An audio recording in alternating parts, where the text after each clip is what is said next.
তারপরে সংবিধান বিষয়ে যেগুলো আসছে, আমি তো মনে করি এগুলো নিয়ে তাদের সাথে কোনো কথা বলার এই দরকার নাই, কারণ তাদের তো কোনো এখতিয়ারই নেই এখানে। আপনি কি অর্ডিন্যান্স জারি করে এটা করতে পারবেন? দেশের মধ্যে একটা ভেজাল তৈরি করতেছেন আর কি, এখানে অন্য এজেন্ডা কাজ করতেছে, এমন একটা ভেজাল হবে আপনার সমস্ত সফলতা একেবারে নস্যাৎ করে ফেলবে, এমন অবস্থার মধ্যে।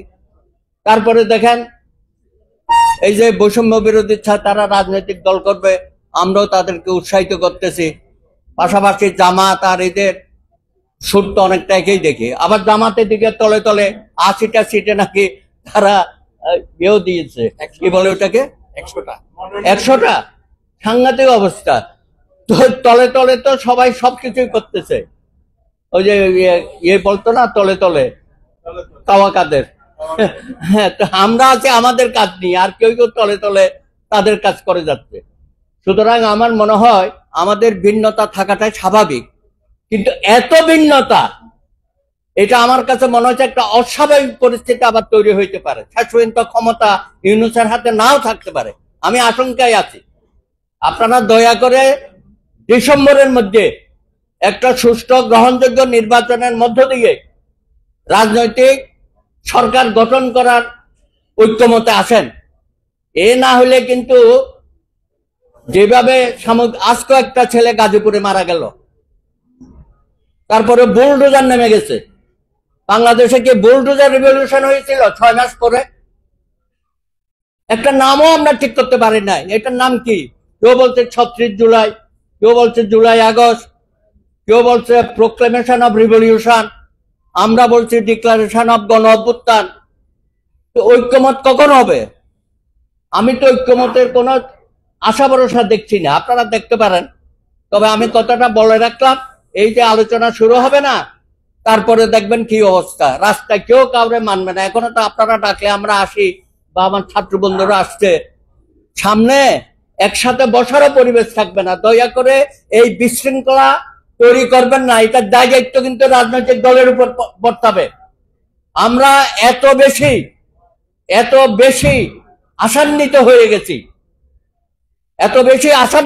গেছি, যেন এই সরকারের হাত দিয়ে সবকিছু হবে।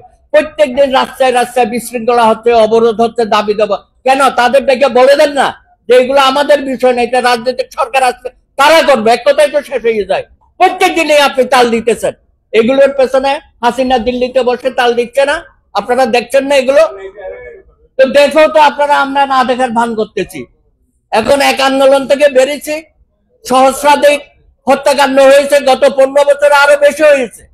গুম খুন, এতদিন পরে উনি আয়না করে গেছেন, আরো আগে যাওয়া উচিত ছিল। সুতরাং যত দিন যাবে দেখবেন যে সব কিছু কেমন ঝুলে যাচ্ছে।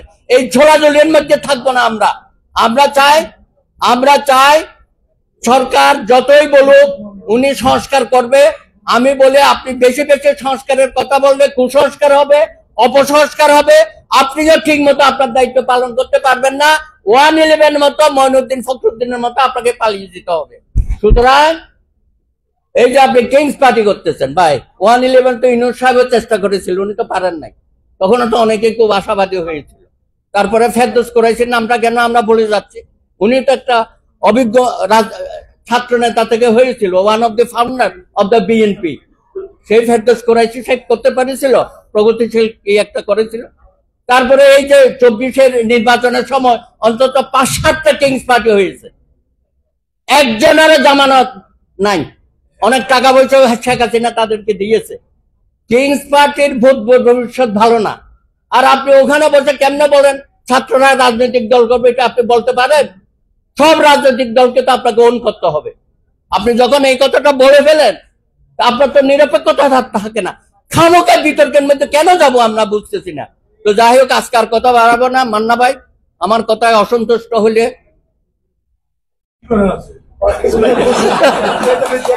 কি করবো?